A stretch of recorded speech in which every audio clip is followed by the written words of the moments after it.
The Galactic Council chamber buzzed with the familiar hum of superiority as representatives from 47 civilizations gathered for their monthly assessment of primitive worlds.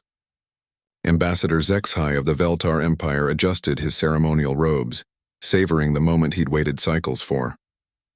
"The matter of Sol 3, he announced, his voice echoing through the crystalline halls, "is finally resolved. Our surveillance confirms the species has stagnated. They wage wars with chemical propellants and crude electronics. Their fastest vessels barely escape their own gravity well." Murmurs of agreement rippled through the assembly. The insectoid Kretek delegate clicked his mandibles in amusement. They still use fossil fuels for energy. How quaint. High Counselor Morden, ancient even by galactic standards, raised a gnarled appendage.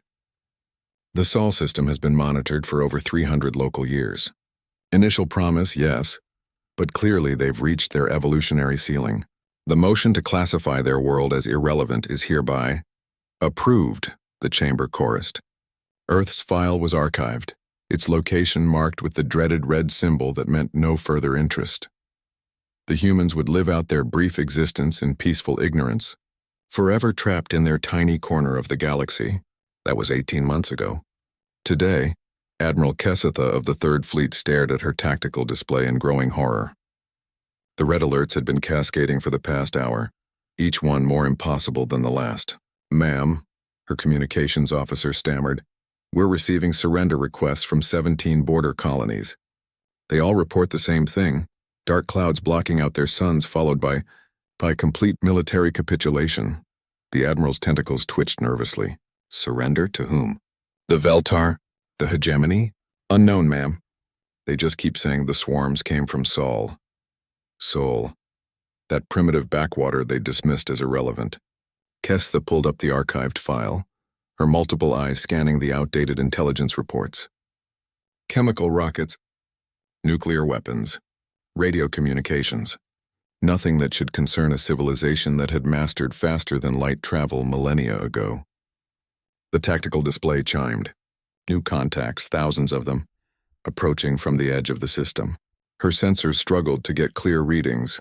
The objects were small, fast, and appeared to be operating in perfect coordination.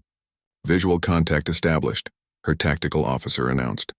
The main screen flickered to life, and Kessetha felt her secondary heart skip a beat. The void was filled with them, sleek, angular craft no larger than atmospheric fighters, but moving in formations so precise they seemed like extensions of a single mind. As she watched, they began to shift and merge, smaller drones combining into larger configurations, adapting their formation to match her fleet's defensive posture in real time. "Ma'am, we're being hailed." On screen.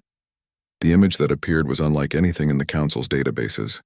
The creature was bipedal, relatively small with pale skin and dark hair, but its eyes, those small predatory eyes, held an intelligence that made Kessetha's combat-hardened nerves tremble. "I am Commander Sarah Chen of the Sol Defense Force," the human said calmly. "You are trespassing in human-claimed space. Withdraw immediately or face the consequences." Kessetha's mandibles clicked in disbelief. "Human-claimed? Your species was classified as irrelevant. You lack faster-than-light capability." The human's expression didn't change. "Our ships don't need to be faster than light, Admiral. They just need to be smarter, more adaptable, and more numerous than yours. We had 3 centuries to watch you, to learn, to prepare. Impossible. Our intelligence shows what we wanted you to see. Did you really think a species that survived ice ages, plagues, and world wars would put all their technological development on display? We learned early that the galaxy views advancement as a threat, so we stayed quiet. We built in secret, and we waited." On the tactical display, the human formations were moving closer. Kessetha's fleet opened fire, but the small craft scattered like schools of fish, reforming instantly in new configurations that seemed to anticipate every tactical decision her computers made. "Your predictive algorithms are impressive," Chen continued as Kessetha watched her weapons fire harmlessly into empty space. "But they're based on logical, hierarchical thinking. Humans don't think like that. We're chaotic, adaptive, unpredictable. Every one of those drones carries a fragment of human consciousness, backed by centuries of military doctrine refined through constant warfare." The first of Kessetha's destroyers went dark, as swarms of human drones penetrated its shields, not through overwhelming force but through tactics no galactic military had ever encountered. They moved like living things, like predators that had learned to hunt in packs. "This is Admiral Kesitha to High Command," she transmitted frantically. "Request immediate reinforcement. We are under attack by..." Static filled the channel. The humans had somehow jammed their communications without triggering any of their security protocols. Chen's imagery appeared. "For 300 years, your council assumed that absence of evidence was evidence of absence. You saw our simple radio signals and chemical rockets and concluded we were primitives. You never asked why a species intelligent enough to split atoms and send signals across space would limit themselves to such crude technology." Another ship went dark. Then another. The human drones flowed around Kesitha's remaining vessels like water, striking with surgical precision at exactly the right points to disable rather than destroy. "The truth, Admiral, is that we've been building a different kind of civilization. Not faster ships or bigger guns, but something your council never considered. Perfect unity between biological creativity and artificial intelligence.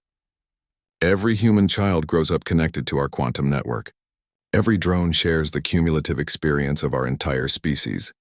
The last of Kesitha's escorts powered down, their crews unharmed but utterly defeated. Her flagship hung alone in space, surrounded by the dark cloud of human war machines. You have two choices," Chen said quietly. "Return to your council and tell them that humanity is no longer irrelevant, or join the 17 colonies that learned this lesson the hard way. Either way, Soul Space is now off limits." As the human drones parted like curtains, creating a clear path back to council space, Kesitha understood with crystalline clarity why her species had never developed tactics like these. They required something no other galactic civilization possessed: the ability to function as both individuals and a collective, to be predictable enough to cooperate and chaotic enough to innovate. They required humanity. "Message received," she transmitted, her voice barely steady. "Withdrawing immediately." As her crippled fleet limped toward the jump point, Admiral Kesitha began composing her report to the council. The file on Sol 3 would need significant revision, starting with removing that red irrelevant classification. The humans had made their point quite clearly. They were anything but irrelevant.